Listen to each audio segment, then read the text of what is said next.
Olá, sejam muito bem-vindos a mais uma edição do nosso Biocast News, uma ação do Programa de Pós-Graduação em Biotecnologia da Universidade de Araraquara. E hoje nós teremos um tema muito importante para a parte biotecnológica, falando sobre assuntos como nanotecnologia, inovação e empreendedorismo. Para falar um pouco mais sobre isso, nós temos a honra de receber hoje a doutora Ana Carolina Nazaré, diretora executiva da ANP, e nós começamos o nosso bate-papo e espero que isso possa ser de grande utilidade para todos. Então, muito obrigado pela sua presença e aceitar o nosso convite. Eu queria iniciar o nosso bate-papo pedindo para que você explicasse um pouquinho mais sobre a trajetória da ANP, para que todos nós possamos conhecer isso um pouco melhor. Perfeito, André. Eu agradeço muito pelo convite, agradeço por essa oportunidade de estar aqui. Eu também vim do ambiente acadêmico, a gente vai falar um pouquinho sobre isso mais para frente. Então, é uma honra poder falar sobre a ANP. A ANP, ela nasceu de algumas ideias que eu e meu sócio tivemos durante nosso doutorado e pós-doutoramento. Então, a gente estava ali na carreira acadêmica 100% do tempo, desenvolvendo nossos projetos e entendendo como que a gente poderia levar tudo aquilo que a gente estava construindo na academia, de fato, para a mão de alguém, né? Então, entregar um produto, um serviço, algo que aquele nosso conhecimento pudesse ser utilizado mais facilmente, né? Então, dar abertura para as pessoas para que elas pudessem ter acesso à ciência e tecnologia, que é tão difícil a gente conseguir divulgar, falar, mostrar o que tem dentro da academia e levar de fato para quem tá ali do outro lado, né? Quem tá na sociedade. Então, a ANP, ela é formada por 2 farmacêuticos, que somos eu e o Maicon Petrônio. Nós dois eu fiz mestrado, ele fez doutorado direto, fiz doutorado e parei por aí, ele fez pós-doc. E com essa nossa expertise, a gente começou a trabalhar dentro do meu doutorado e dentro do pós-doutorado dele, com tecnologias, que já era a nanotecnologia, voltada não mais para o âmbito da saúde. A gente começou a olhar para o campo. No meu doutorado, eu trabalhei com Xanthomonas citri, que é uma bactéria que causa o cancro cítrico, bem conhecida na citricultura. Antes do greening, ela era um baita de um problemão para os citricultores. Então, nesse momento, dentro da universidade, a gente pensou, poxa, será que não dá para usar, então, todas essas ferramentas que a farmácia nos deu ao longo do nosso caminhar aqui acadêmico para criar um produto que seja aplicável lá no campo? Como que a gente poderia levar isso, de fato, para o citricultor naquele momento ou para outros agricultores? E aí já começou o primeiro desafio. Farmacêuticos pensando em formulações e produtos para serem utilizados não na área humana, mas acaba voltando, né, para a saúde humana, mas para tratar lá das plantas. Então, como que a gente podia auxiliar o campo? E como que ia ser essa jornada de, como farmacêuticos, conversar com produtores, com fábricas e com pessoas que pudessem nos ajudar a, de fato, fazer a ANP chegar onde ela está hoje, né? E é bonito esse lado de a gente olhar a ciência como uma característica multidisciplinar, né? Perfeito. Tem essas barreiras, então, todo o know-how da formação de alguém da farmácia, mas com a visão de procurar uma demanda, né? E poder levar essa aplicação, que é um outro apelo que se tem muito, o quanto se faz dentro da universidade em relação à pesquisa, efetivamente se transforma, né? Para a sociedade. Talvez a sociedade não tenha uma noção do quanto isso é importante e aplicável, e é bom ouvir você e a tua experiência do teu sócio em mostrar o quanto realmente, o quão grande é o impacto da universidade na formação acadêmica aí para a sociedade. Mas eu queria escutar um pouco mais de você a respeito de em que momento por mais que você trabalhasse com já alguma coisa voltada para o agro, mas em que momento e quais foram os critérios que levaram a vocês a ter essa, vamos chamar de virada de mesa, né? Sair só daquela expectativa de uma formação de um pesquisador, mas para ir para uma área tão diferente que é a inovação e o empreendedorismo. Perfeito. Eu acho que a inovação está na nossa vida desde o marco zero, né? Então, quando a gente foi escolher o que a gente queria ser quando crescer, é difícil um adolescente entender que, poxa, você está fazendo uma escolha muito importante para o resto da sua vida. Lógico, a gente pode mudar no meio do caminho, a gente pode fazer outro curso, a gente pode... Enfim, muitas coisas podem acontecer. Mas quando vem essa primeira pergunta, o que você quer ser quando crescer? Tem tanta possibilidade, aí a gente... No meu caso, né, vou colocar mais o meu olhar aqui, eu escolhi ser farmacêutica. Então, quando eu escolhi ser farmacêutica, eu não me fechei dentro de um bloquinho, né, pensando que eu ia ser aquele farmacêutico do balcão ali da farmácia, que é o mais tradicional da nossa formação. Eu pensava, poxa, mas será que é esse o serviço que eu quero prestar? E aí, com a formação, eu fui aprendendo muitas outras coisas. E aí, o lado científico me tocou num primeiro momento. Então, eu queria desenvolver coisas, eu queria estar num passo antes. Então, talvez fosse a indústria o meu caminho. Então, eu queria estar no P&D da indústria. Era das possibilidades depois da formação. Quando eu me formei, eu vi que também não era bem isso que eu queria fazer. Já estava na veia, né? Eu queria continuar estudando, né? E aí fui para a carreira acadêmica, fiz meu mestrado, e aí, curiosidades, né? Meu mestrado ele foi para a área de hematologia, mas eu trabalhava com cosmecêuticos. Então, o que é isso? É um cosmético que pode ter uma ação específica, como um tratamento para mancha na pele, por exemplo. Então, eu fui ali desenvolver algo para tratar manchinha de pele, o famoso melasma. E foi muito legal conseguir pensar, de um ponto de vista crítico, científico, como que eu colocaria moléculas ali para que, de fato, eu conseguisse tirar a manchinha da pele. E isso começou a ficar mais aplicável, porque eu já tinha o olhar da ciência, mas para alguém usar aquilo como ferramenta. E aí, não tirando nenhum mérito da ciência base, porque ela existe por muitos propósitos, né? Se eu não tivesse estudos anteriores, eu não conseguiria pensar num creme, não conseguiria pensar numa aplicação. Então, a aplicação já estava aí. E a inquietação também já existia. Eu quero alguém usando isso. Eu quero alguém comprando na farmácia, em algum lugar, isso que eu consegui desenvolver. E aí caminhei para o doutorado numa outra proposta, que era desenvolver... Na verdade, eu fazia a parte antes do desenvolver as formulações. Era pensar em substâncias que tivessem atividade antibacteriana. Legal. Fiz vários estudos, consegui ir para uma área muito multidisciplinar, porque eu entrei num doutorado para a área da química, sendo farmacêutica. Fiz as sínteses que eu precisava fazer. Me deparei com química medicinal, porque tinha muito a ver essa questão de como essa molécula funciona na planta já, nesse caso, não num organismo humano.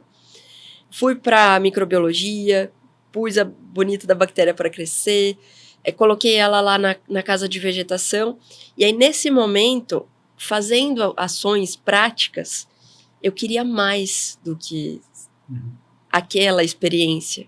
Eu queria mais do que poder provar num artigo, numa tese, para alguém que era possível desenvolver algo aplicado para a agricultura já naquele momento. Então, eu acredito que o empreendedorismo veio comigo desde o momento do que você quer ser quando crescer, mas ele foi sendo formado.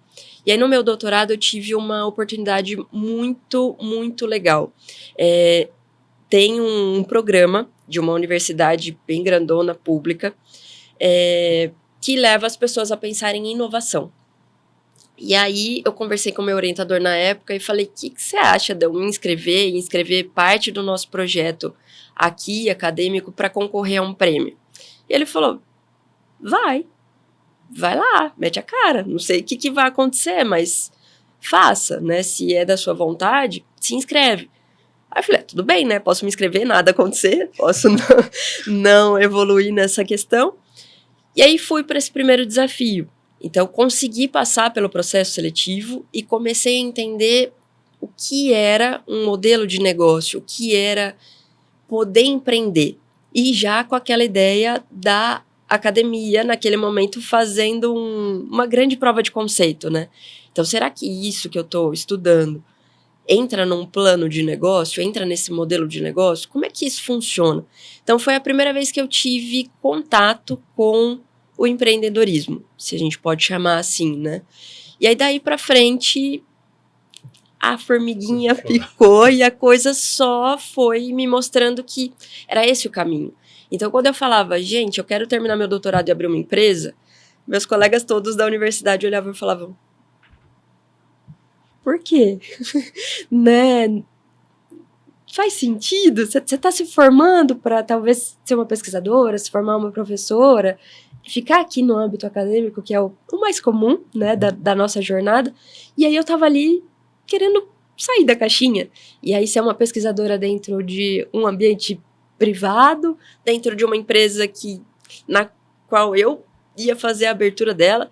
E aí como que ia ser isso, né? Porque eu estava me formando farmacêutica, mestre, doutora, sim, pesquisadora, padrão, né, cientista, né, analista e tudo.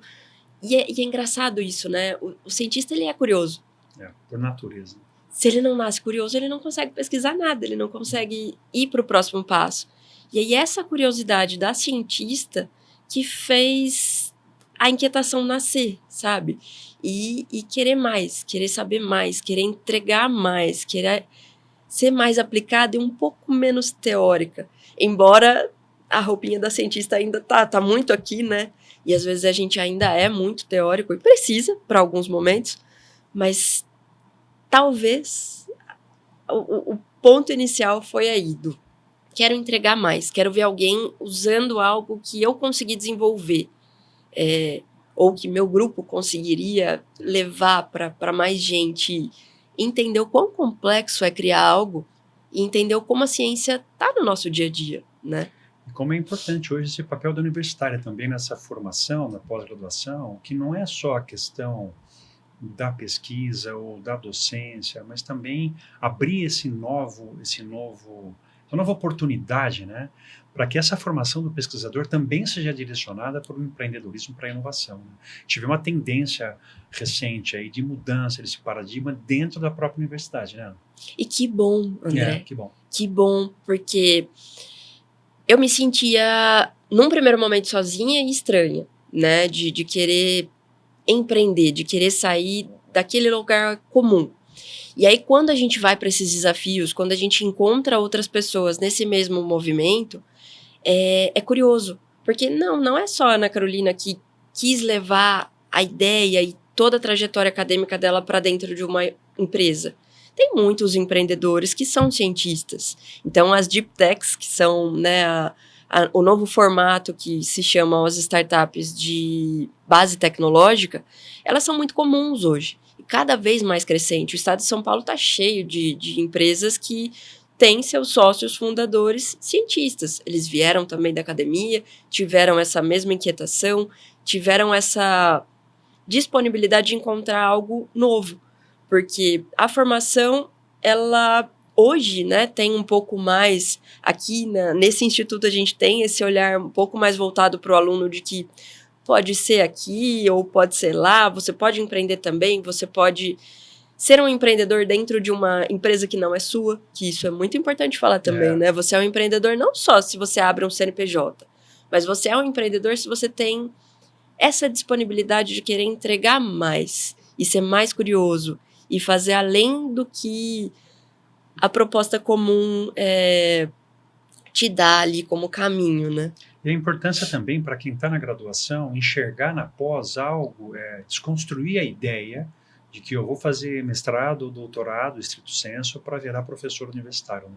Que ainda tem um pouco essa tendência e que é desconstruída à medida que a gente começa a ouvir pessoas, experiências como você, como a sua, né? Mostrando o caminho que você seguiu, que hoje é seguido por muitas pessoas também, né? Sim, sim. Eu queria que você falasse um pouco mais sobre os produtos da ANP, né? Porque eu soube aí que vocês têm produtos bem interessantes para aplicação do agro. Se você poderia citar, por exemplo, alguma dessas estratégias inovadoras que vocês desenvolveram. Claro. A gente traz alguns tipos de tecnologia. Então, uma possibilidade de tecnologia que a ANP desenvolve e ela ainda não se tornou um produto é para aumentar tempo de prateleira de frutos. A gente estuda bastante isso, já tem algo validado no laboratório, mas ainda não escalou para produto. E tempo de prateleira, durabilidade, assim que podemos entender isso? Exato. Eu ia falar shelf life, que ia ficar um pouquinho mais difícil, mas tempo de prateleira é durabilidade. Então, um fruto, quando ele é colhido, ele tem um tempo de maturação, né, dependendo ali do fruto, e ele vai tender a estragar. Normal. Tirou do pé, ele começa a estragar. Então, se a gente conseguir aumentar esse tempo que o fruto dura, facilita muita coisa para quem está na logística, né? Dessa colheita, do tratamento que ele precisa fazer no pós-colheita, para que ele possa embalar e entregar isso no supermercado e a gente vai lá comprar um produto gostoso ainda, né? Um fruto bonito, um fruto aceitável e com um bom paladar ainda, né? Então, isso ainda é um âmbito pesquisa. Produto, a gente tem trazido 3 produtos principais para o mercado, que são o NP Guard Flores, o NP Guard e o NP Rush. Como que eles funcionam? Eles são fertilizantes foliares. Então, o produtor ele pode aplicar com um pulverizador lá no campo, e esse produto ele ajuda as plantas a ficarem mais saudáveis. Ele vem para trazer bioestimulação para a planta, então a planta ela fica preparada para o estresse.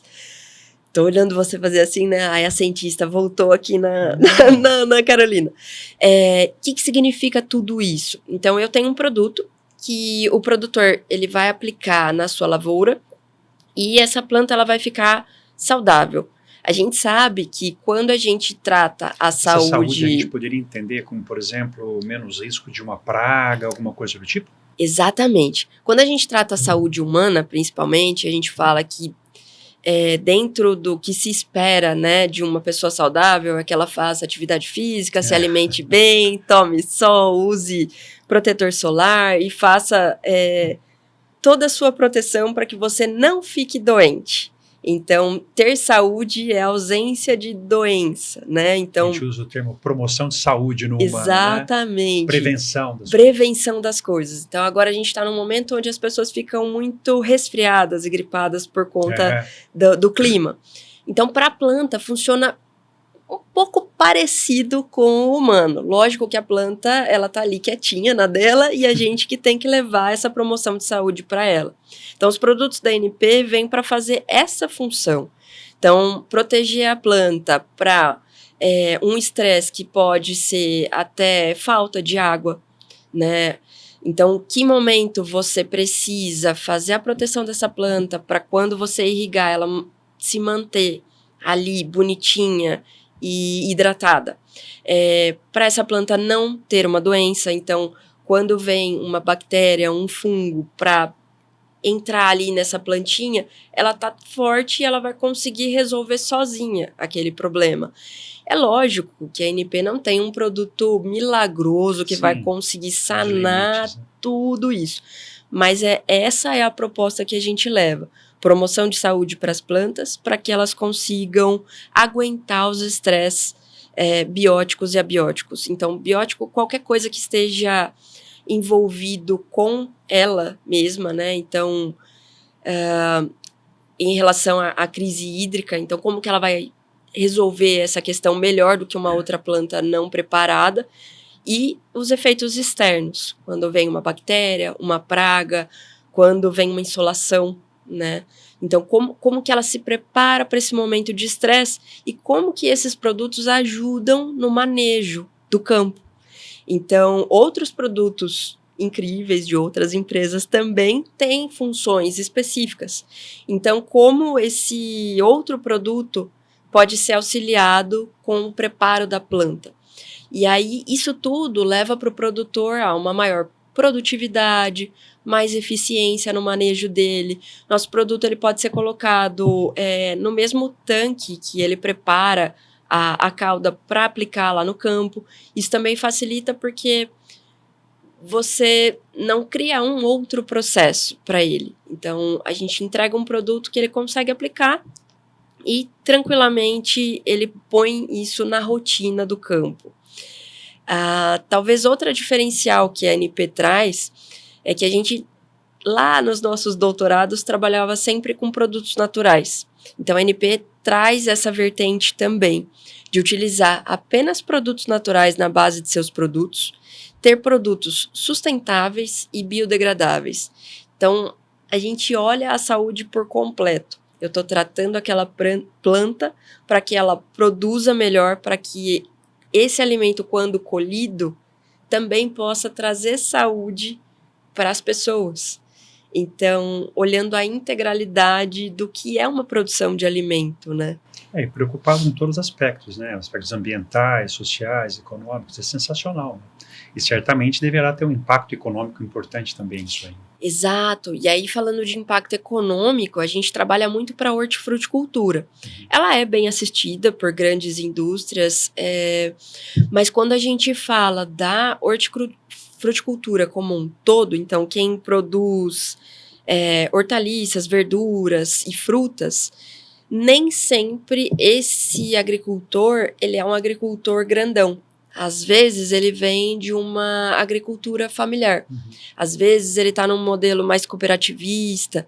Então, como que a NP faz com que a tecnologia dela chegue para esses pequenos também? Isso é importante.